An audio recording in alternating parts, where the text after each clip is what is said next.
The new leadership of Cosatu in the Western Cape is hosting its first media briefing today at its Salt River Provincial Offices.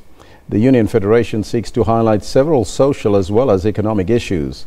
Now, these include the electricity tariff increases, the water crisis, VAT increase as well as petrol hikes. Now, let's go straight to that briefing. It's going to continue. There is currently a committee looking at into the zero rating of certain goods, but however, that committee is dragging their feet and workers are suffering at the end of the day. We can't have the scenario that you pay taxes for meal, you pay taxes for essential stuff that workers need every day and nothing's happening. So we're going to tell them, we're going to come to Parliament, we have a night vigil, and if there's no satisfactory answers out of that, we'll have to go to the street because you can't afford that we have a VAT increase at the expense of the poor. If one goes to the petrol increases, the increase is leading to an effective inflation increase on food costs for all workers. And Cosatu is demanding that a 2% wage adjustment for all workers to counteract the effects of petrol prices at the end of July. The wage increases the wage increase that all employers have to give must help to overcome the reduction in workers' households buying power. What we're saying is that you guys have seen what's happening, VAT increases, transport increases, petrol increases, and the poorest of the poor is suffering, the masses, and that is the working class. So what we're asking for business is that give our workers then a 2% wage increase to offset the increases that they are faced with. We are also saying that the levy of the fuel must be cut, because why are we having a fuel levy increase every time? And then workers must suffer, because you want to currently, if you fill a tank of 50 liters, it costs you close to 711 rand. And if all those taxes that goes with that, the actual price for the petrol that you pay is only less than 250. So why having all these fuel taxes and levies at the expense of the poor? So we are saying is that Cosatu will taking this action to ensure that the petrol prices is being reduced and that the fuel levy is being removed, because we can't have a scenario that workers must suffer day after day. And we are saying also that should employers fail to give that increase, we'll give them notice again, because workers are they are angry and workers are ready to go to the street to ensure that we have these things in place. If one moves to the electricity crisis, it's quite clear that everybody is complaining about the electricity crisis. And these increases leading to households suffering the most. The energy expenditure is increasing day by day. And the Cosatu is going to challenge NERSA and ESCOM on it. This increase by NERSA for ESCOM is going to have a huge impact on the poor again. And we are saying to this Cosatu that if NERSA is not going to reduce those tariffs and fees, we'll also tackle them with a possible strike. We can't have a scenario that if one looks at the current situation in the country, that every day things is going up, and government is doing nothing to offset that.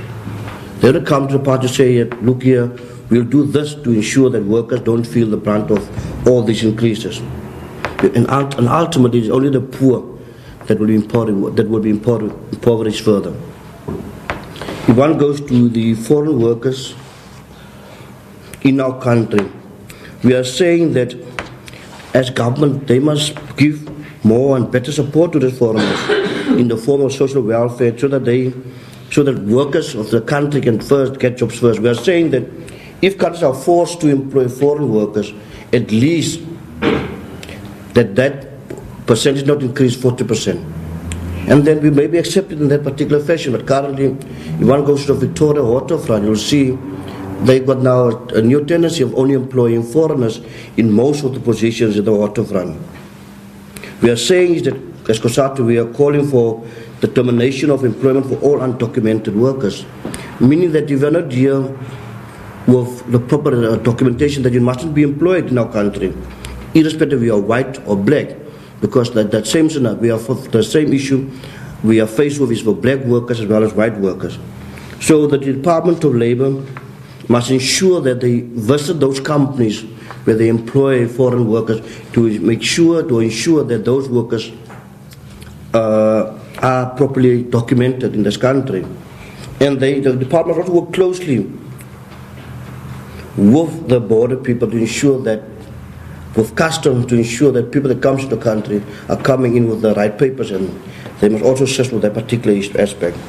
So what we're also saying is that, especially this goes to the waterfront, Victoria, is the following, that we're saying that if they don't stop that current trend by only employing foreign workers, that we will ask the Public Investment Corporation to disinvest from the Victoria and after the waterfront, because it's quite clear they disregard the local workers and only employing foreigners mostly, and that is not what we want. Our people must first get option, and first in order to ensure that we create jobs for people of our country. So we can't allow that kind of scenario to continue, and these people are making the profits at the end of the day, because ultimately what we've also experienced, that these foreigners are being paid slave wages because they are too afraid to complain, because if they complain they'll be deported, so they will just accept at the expense of our people. And those are the things that we must stop as a collective. If one goes to the education crisis in the country, in the province, while we have seen in the media that media only refers to the selling of alcohol at schools, there's bigger issues to that. We're not talking about only selling of alcohol. It's totally wrong for the DA to do that, because our people, the poorest of the poor, are the ones who are confronted with these drugs and alcohol on a day-to-day basis. And now we are further subjected to having for the provincial government to sell alcohol in our schools. That is unacceptable. What the big issue also is the issue of the privatization of schools. The DA is also busy with that, and we can't accept that to happen. We can't allow a system that our poorest of the poor schools are being closed at the expense of the poor people. And then by doing that, they're going to open our schools that is privately funded and be run on the basis of privatization. Those are things that we didn't fight for. We fought for equal education. We fought for the door of learning to be open for each and every kid out there. But we can't go back to the system where the provincial government wants to privatize our schools. That we can't accept. And if things not going to change, we'll see how things are going to play out. There will be a sitting in the next, I think, the next week or two. If the DA are going to change the tune, then we'll also be forced to take action against the provincial government currently. So that is basically our summary of our presentation. We do have copies available to share with you guys. Thank you, Chair. No, thank you very much, Madam.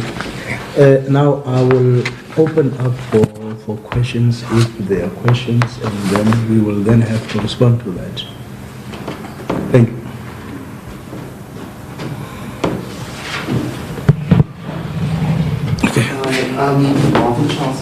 August. I just want to find out. That's the Cosatu briefing in the Western Cape. We're going to break away from there. We'll take a short break.